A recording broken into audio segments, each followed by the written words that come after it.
7-Eleven joins the retail apocalypse with thousands of store closures. 7-Eleven is on the road to a major collapse. The situation worsens for retail, and without a proper plan, this might be the end for them. The retailer is the home of the 64-ounce double gulp and has helped revolutionize the way we shop at convenience stores. With its success, 7-Eleven has attained the 9th place position of leading franchises in the world. However, it is not immune to the retail apocalypse that other multinational enterprises have been facing in recent times. Malls and shopping centers used to be a staple of American social life.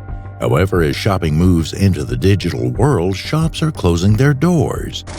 It's part of the retail apocalypse that is sweeping the world, and it seems that 7-Eleven has joined in. So what does that mean to the operation of the company, and how is the operation affected concerning the consequences? 7-Eleven is an international company that has the ability to multitask and offer a variety of services, which has enabled the firm to get billions of dollars in revenue. However, this success is now in potential danger as the ever-changing economy seems to go against the odds. Of late, the world has been experiencing a series of inflation, which has been characterized by economic imbalance, and 7-Eleven would not be excluded in facing this wrath. Inflation made the company lose $40 billion in 1 year. Quite a massive loss, right? Considering $40 billion is the gross domestic product of Ukraine single-handedly. The loss of earnings is indicated by how the company made $78 billion in 2021 and closes with revenue of $38 billion in 2022. With a significant deterioration in profits, the company had to come up with measures to counterattack inflation and enhance its sustainability. The company had to cut down costs aimed at eliminating numerous pending bills and utilizing available resources. The first approach was to facilitate the closure of their branches in different parts of the continent.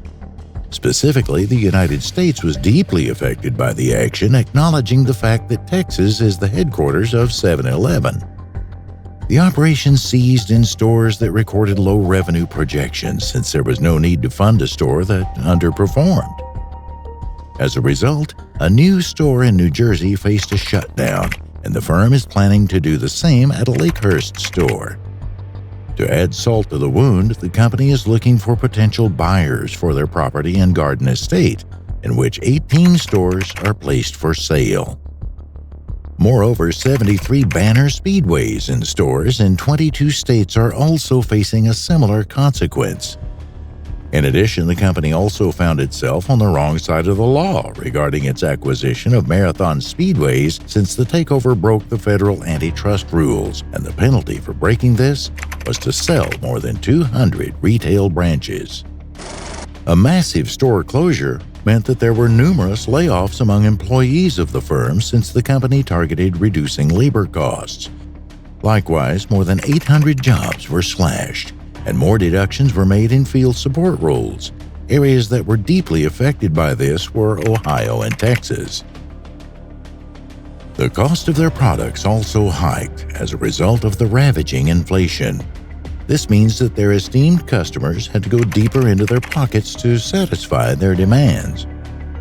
For instance, the coffee they sold at $1 each now retails at $2 each at their retail branches in Australia. Ironically, Australia is facing similar inflation as the United States, since the graph reads at 6.5%. More adjustments were made to gasoline and Slurpee prices, and this hike is considered the highest since 2009. Aside from inflation, the substantial change in the price of the product has also been caused by supply chain issues. To start, the supply chain issues have been boosted by recent COVID pandemic, which deprived the competent labor force.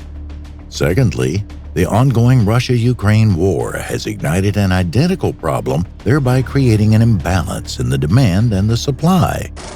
The supply chain plays a crucial role in the company's operations since shelves may need to be restocked when the demand is high. On the other hand, it minimizes waste since the channel gauges the exact amount of goods that are needed to be delivered. You can imagine the level of damage when a company faces supply chain issues, and the repercussions were severe to 7-Eleven. To an extent that some of its operations died in the United States, the demand declined due to the biting inflation. Hence, this caused a mismatch in knowing the amount of product that will be ordered.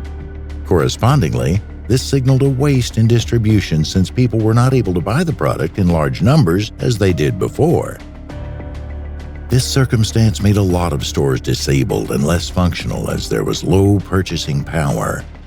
This forced the company to facilitate the termination of some stores because the operation costs were unsustainable, and the only stores that were active were those that recorded a fair demand. Furthermore, the stores have been affected in China due to a simultaneous outbreak of diseases.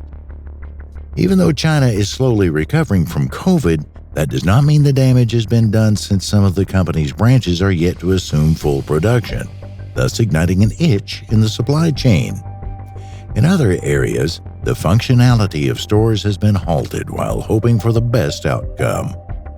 A similar pandemic affected the Philippines, hence, they were forced to close down 200 stores from an initial 400 stores. Conversely, the Russia-Ukraine war has blocked the trade routes for products to reach the shelves, which have created a harsh environment for business to thrive. Expanding business territories is a perfect strategy for establishing a competitive edge over the rest of the firms. However, not every country's culture will favor certain merchandisers because the people of that country are used to one routine, a cycle that is hard to break, and similarly, the rules of the country cement those mannerisms as well. This fully describes why the 7-Eleven strategy of establishing a franchise in Indonesia went wrong. Since the store is involved in selling alcoholic beverages in other countries, the same could not be applied here, since the government of Indonesia, through the Ministry of Trade, prohibits this retailing activity, thereby making consumers switch to buying beer at other places. Such a turn of events made the sales decline and more losses were incurred. As a result, numerous stores were discontinued from operating given that the operation costs hiked up. Correspondingly, the demand for their food was minimal, and renting an enormous space for customers to have a good time and hang out proved to be expensive. Lastly, things went sour for the company because the marketing strategy was not convincing since the model of 7-Eleven is immiscible with the Indonesian market culture and trend. In addition, there was a lack of clarity on the intended target market for its products. On frequent occasions, some young people would only buy soft drinks to chill outside. Bearing in mind the stores also produced food, they were less preferred, and this made lots of snacks to be thrown away because of expiring. Over time, the number of stores in Indonesia reduced as elaborated through the transition from 190 stores to 166. More turmoil was inflicted on the company as the sales level was deteriorating at an alarming rate. Hence, this forced the management to suspend their services permanently. As a consequence, all stores were closed and Indonesia was blacklisted from their to-do list. The lack of skilled manpower has expanded the discontinuance of considerable number of stores because the company is nursing empty stores with no staff to work. Likewise, the limited labor is also attached to the reputation of how they have been treating their employees before. No employee wants to work in a company that has a high turnover rate and poor employee retention, and this defines a core reason why the stores are struggling to find personnel. To begin, an employee aired out a complaint about how he works for 24 hours with a minimum pay of $10 per hour, and that the firm does not have any way of facilitating employee rotation as we see in various organizations where there are daytime employees and night shift employees. He further acknowledged how this has led to health complications that have made him get hospitalized a couple of times. In another case, the company had to pay a fine of $173 million to a case following the accusation of wage theft filed by plaintiffs in which the court found 7-Eleven guilty of violating the employment laws. Even when the 7-Eleven company is facing a problem with understaffing, the current employees are not assured of their jobs, as we have witnessed a significant number of layoffs from their headquarters. This has instilled a fear in the remaining personnel because most of them depend on the job to feed their families. Ironically, other multinational companies like Tesla and Amazon are firing workers due to the inflationary condition of the United States. Thus, the rate of unemployment is considered a national disaster, even when the Fed is trying to curb inflation. Those that had to face the job cut in 7-Eleven have the anxiety of whether the economy will stabilize or whether they have to fight each day to put food on the table. About the action, the spokesperson of the company stated that it was a difficult decision and they will compensate the affected employees through career transition services. This seems like a blessing in disguise, but the affected employees feel this is not enough to keep them going. Some of the former workers have desperately resulted in doing casual jobs to add a coin to their pocket as they preferred to work on their feet and watch themselves die. Even when the rate of the economy is worsening, not only to 7-Eleven, but to the rest of the big fish companies in the business industry, the fate of tomorrow is still unknown, as many hope things will pick up.